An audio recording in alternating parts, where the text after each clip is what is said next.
That is a nonsensical, hopeless, useless man.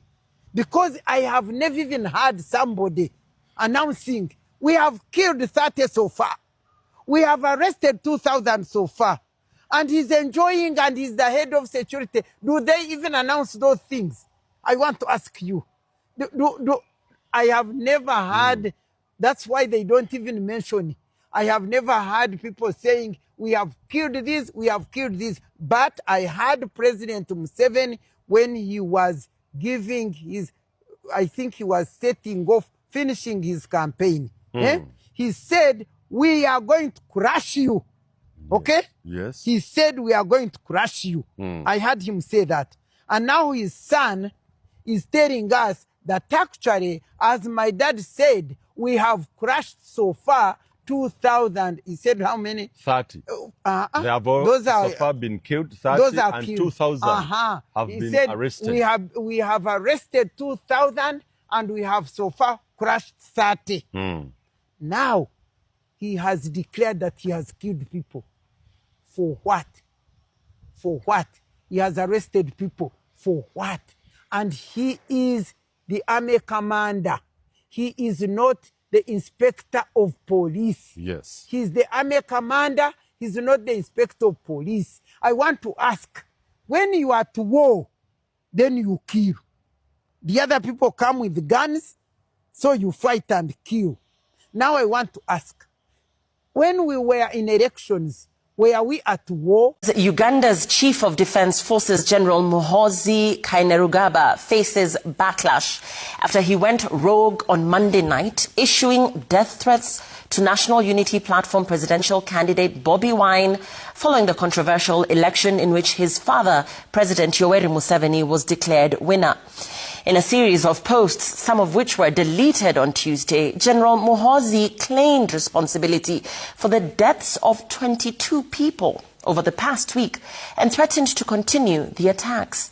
Bobi Wine, who remains in hiding, says General Muhoozi has killed over 100 people and demands that the army leave his home, warning that his family is in danger. Gatete Njoroge reports. Monday night, the X platform in Uganda was abuzz after Uganda's Chief of Defense Forces, General Muhoozi Kainerugaba, took aim at supporters and leaders of the National Unity Platform.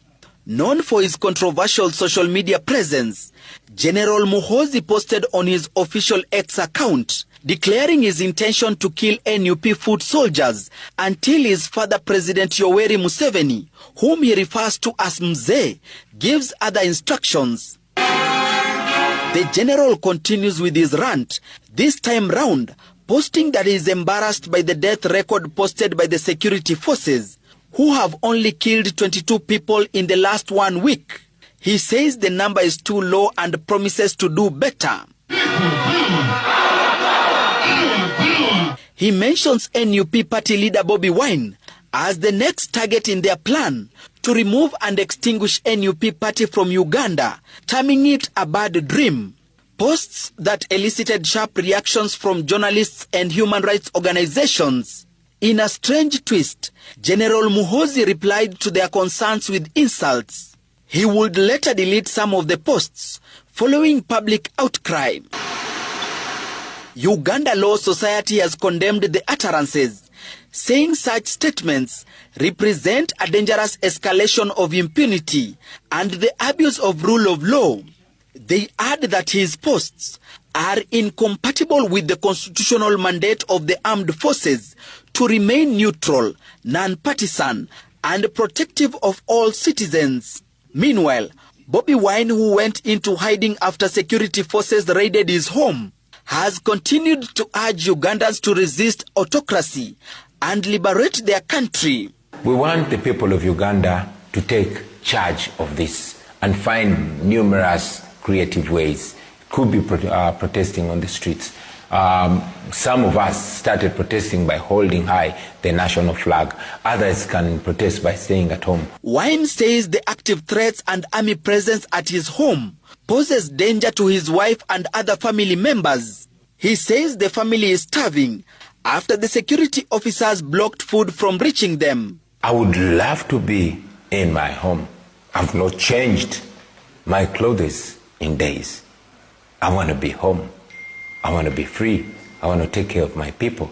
But the military and police have taken over my home. The former NUP presidential candidate, while responding to General Muhoozi, claimed the regime has killed over 100 people over the last 1 week.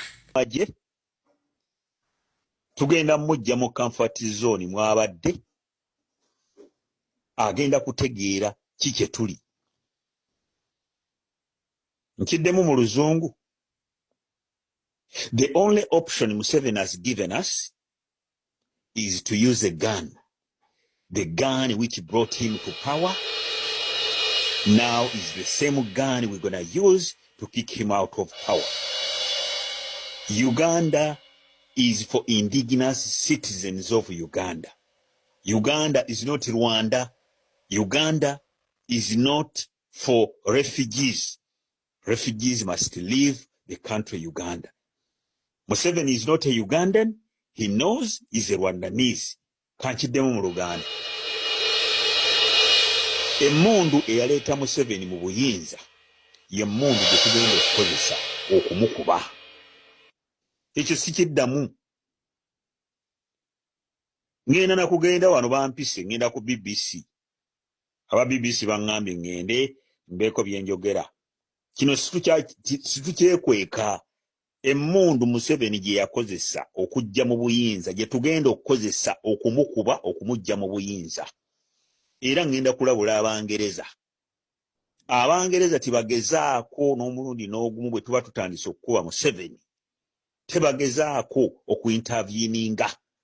Tebagezaako okuyingirira nga tumukuba. Tetugenda kukuba Museveni yekka.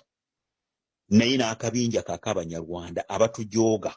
Lino eggwanga lyaffe, lino ttaka lyaffe, bajjajjaffe baalirwanirira, kwe tuzaalidde, myaka 10 buli omu Katonda yamuwa omugabo gwe, bo baabawa e Rwanda gye balina okudda. Tebabawangako Uganda. Baabawa Rwanda. Era eno audio gibawe eyo ku mikutu eyo simanya Japan ludda wa gibawe wonna we banaabeera. Tugenda mukuba omwana ngambye olwaleero wali omwana ampeereza message ng'ayita mu maziga amayitirivu Banyarwanda mmwe.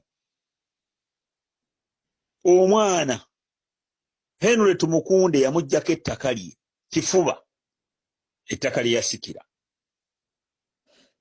Angambye ebyobugagga bibiri byabadde nabyo ne boda bagitutte mu kampeyini za President Kyagulanyi. Nangamba ayina abaana 2 nambuuza Kasujja osobola okulabirira abaana bange ne mmugamba nja balabirira. Nangamba bw'onooba balabiridde ng'ali mu nnaku n'amaziga gajja n'agamba ajja kunkolera ekintu kimu waakiri kannesibe bbomu ngende nkwate Museveni mu ngalo mutulise ffenna tufe. Omuntu okwogera ekintu ekyo aba n'obulumi obuyitirivu. Naye abantu bano batufukira enkali ku mutwe. Lino ettaka lyaffe lya Uganda. Amawanga agakola Uganda gali 16 temuli ggwanga lya Banyarwanda. Bajjanga ba refugees bwe batuuse wano bagala kutupama ku mitwe, bagala kutwala ttaka lyaffe. Museveni oba ayagala oba tayagala tugenda mukuba bukubi. Bino ebyakalulu nabyogera ku ntandikwa. Eno audio munnange mwannyinazi giweereza abantu abalala. Bino si byakusaaga. Bino si byakusaaga. Tulina kuba bukubi. Museveni tulina mukuba bukubi. Mundu yeyina okwogera ate mundu ezigenda omukuba zezize zennyini. Emmundu ezize ze tugenda okukozesa tetugenda tetwetaaga ggula byakulwanyisa bweru. N'olutalo olutugenda omumutegekera lugenda kubeera special lutabangawo mu nsi eyo. Tugenda kukikola. Bungereza, Isirayiri n'Amerika tebagezaako n'omulundi n'ogumu okujja okuinterveninga. Ndabye wano basama BBC ereeta ebifaananyi. Mbo akalulu kabadde free and fair. Akalulu kabeera katya free and fair ng'amagye gali ku kkubo kwonna. Akalulu kabeera katya free and fair nga bagenda ewa presidential candidate ne bamenya ennyumba ye.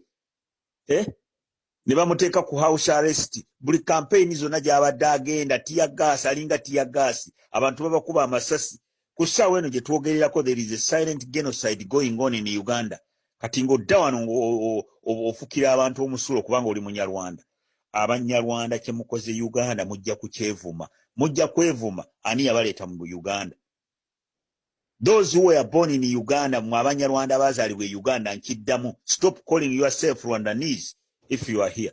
If you don't want to be a Ugandan, mugende mutuviire. Kubanga nammwe tujja batwaliramu.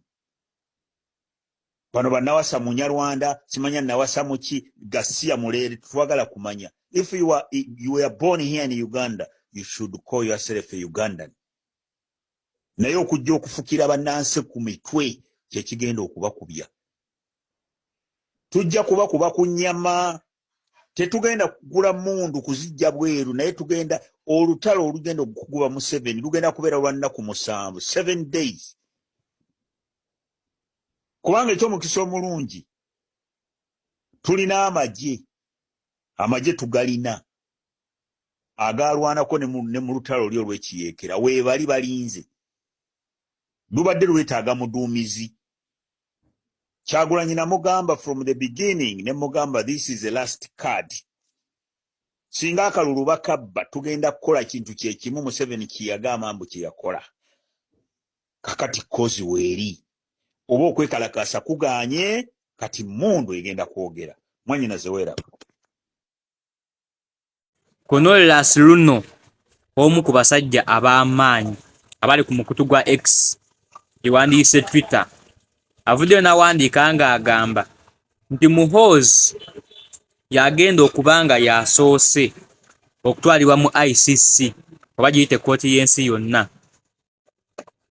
asibibwe obulamu bwe bwonna. Bonayise ku mukutu gwe ogwa X n'abategeeza nti for the first time General Muhoozi mutabani w'omukulembeze yagenda okubanga yakyasoose okutwalibwa mu kkooti y'ensi yonna. Omunnayuganda asoose okutwalibwa mu kkooti y'ensi yonna asibibwe obulamu bwe bwonna. Obulamu bwe bwonna.